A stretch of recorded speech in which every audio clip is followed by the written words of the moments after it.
today we are going to be celebrating Diwali by making some delicious, decadent Diwali treats. For those of you who don't know, Diwali is a celebration of light overcoming darkness. And in these times, India is filled with beautiful clay lamps, so many lights everywhere, lots of joy, lots of laughter, and a whole lot of indulgent, decadent food. So I have 3 traditional Diwali treats for you with a little bit of a remix. I have my Indian roots, so bringing in the tradition, but also mixing up with the West that I was brought up in. We have gagara, Naan ketai, and cashew katri. Now we have sweet and savory foods during this time. One of my absolute favorites is chakri. It's a savory snack, crunchy, crispy, and it has lots of spices inside. And my mum makes the best ones ever. She sent me some all the way from London to be delivered in time for Diwali, and I've been snacking on them ever since. Let me grab them. These, my friends, are chakri. Now, I genuinely have had to hide these from myself so that I only have one a day. Wait, let me give you a crunch. Are you ready for it?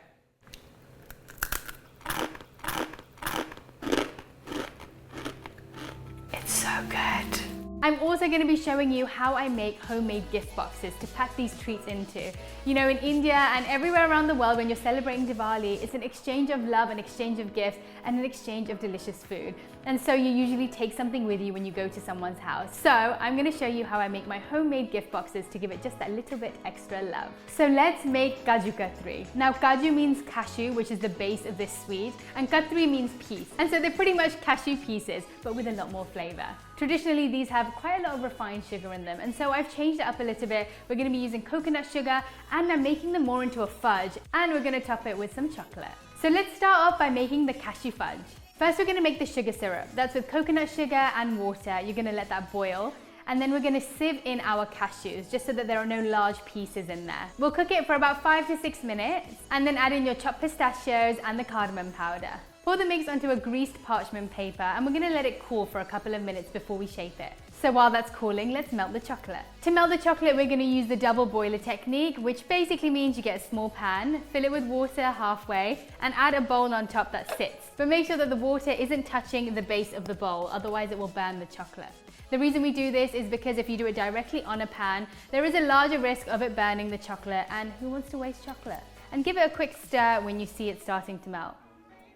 You can take any chocolate you like. I like my chocolate dark, and so I've got some dark chocolate chips. Now it's time to shape our fudge. If it's cooled down enough for you to touch it, that means it's ready. And all we're going to do is use our hands to push the sides up. Now, the way I like to do it so that we can get some sharp edges is using the sides of a knife. You can pat it down at the top so it's flat. I like it to be pretty thick before I put the chocolate on and give it a good bite. Beautiful. Once you've shaped your fudge, I would recommend wrapping the baking paper around it just so that it doesn't spread further while it's warm. And then you're going to put it in the fridge. When you take it out of the fridge, if it has spread a little bit, you can always push it back. It is fudgy, so it is very easy to shape. And just spread on your lovely chocolate as thick as you like. Time to sprinkle your toppings. I have used pistachios and rose petals, but you can add in extra fruit, any extra nuts that you like. You can even do some edible glitter if you fancy. We're going to put this into the fridge now to set for at least about 20 minutes so that the chocolate has hardened, and then you're ready to eat it. Now let's make our gagara tarts, which is usually a pastry on the outside and the filling on the inside, but we're going to make them in mini tart shapes instead. First, we're going to make the dough, and as much as I said pastry, actually this is going to feel more like bread dough. If the dough ends up feeling a little dry, you can add in about half a tablespoon more, but just add it in drips until it looks like this. Add a little bit of oil or butter underneath and place it back. And we're going to cover it with cling film, leave it aside while we make the filling. So first of all, we're going to throw in our nuts. I've done a mixture of almonds, cashews and pistachios, but you can use whichever you like. And we're going to pulse a couple of times. You don't want it ground up completely. And then chuck in the rest of your ingredients. You've got your coconut, your dates, your maple syrup, and your spices too. Give it a quick pulse again, and then you are good to go. Let's roll out the dough now, and we're going to put them into our little tart cases. I have these little ones, but you can make them as big as you want. For this, you don't want a thick dough, so I roll mine quite thin like this. Press down into the corners of your tart tins, and then you're going to cut off the tops. Use a fork to pierce the bases of the tarts. Sometimes air can get trapped in the pastry and so it makes air bubbles. So to prevent that, we're going to pierce these with a fork. I'm just going to put them into the fridge now for a little bit before we bake them to make sure that they don't shrink inside the oven. So now your pastry cases are done. We're simply going to fill them, drizzle them with a bit of date syrup and maybe sprinkle a little bit of pistachio on top. Let's make our Naan ketai. Now Naan ketai are a biscuit. They're basically Indian spiced biscuits, but this one's made from chickpea flour. And for the twist, I have made it as an orange, cardamom and almond Naan ketai. This is a quick and easy one. You're gonna chuck it all into a bowl, mix it up, and we're gonna make them into biscuits. Make a hole in the middle of the flour, and then you're gonna add in your sugar, your butter, and the rest of the ingredients. I've also added in some sneaky apricot chunks into this. I really like the texture that it gives to these biscuits and extra flavor too. And lastly, you have your wonderful orange zest. Nearly forgot about the yogurt. Bring together with your hands into a rough ball shape, and then we're going to put it into the fridge just to harden up before we shape it into our cookies. Time to make the cookies. Your dough should have hardened in the fridge by now, and I'm just using a small cookie scoop. They will spread a little bit, so make sure when you are placing them on your tray, you leave a bit of a gap in between them too. We're going to pat down the cookies, and then we're going to sprinkle some almonds on top.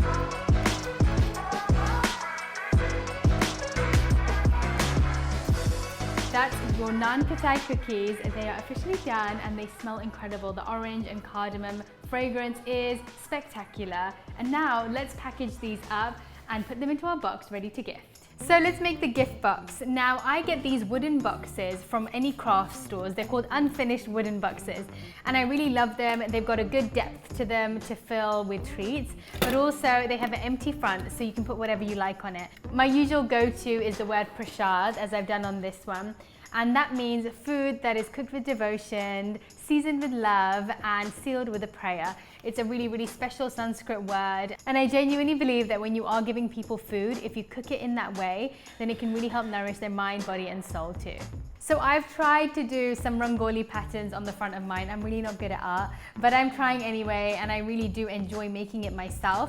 And so I've just done a couple of patterns here, but there are so many complex, beautiful patterns that they do. And usually they'll make it all across their floors in the front of their house so that people are welcomed with it. And they would also use different colored flowers or different colored rice to make them with. So actually a lot of the rangolis are made from food as well, but just colored food.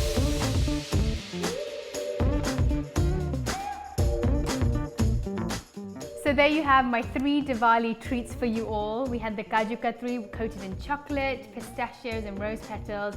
You have your gagara tarts, and we have the orange, cardamom and almond Naan ketais. So I really, really hope you enjoyed this video, and I hope you enjoy these even more. Sending you all so much love and gratitude, and I hope you have an incredible Diwali. And for those of you celebrating New Year's, Happy New Year too. If you liked this video, or even if you didn't like it at all, leave a comment below so I can get to know you just as you're getting to know me and build a wonderful, conscious, loving community that also loves food together.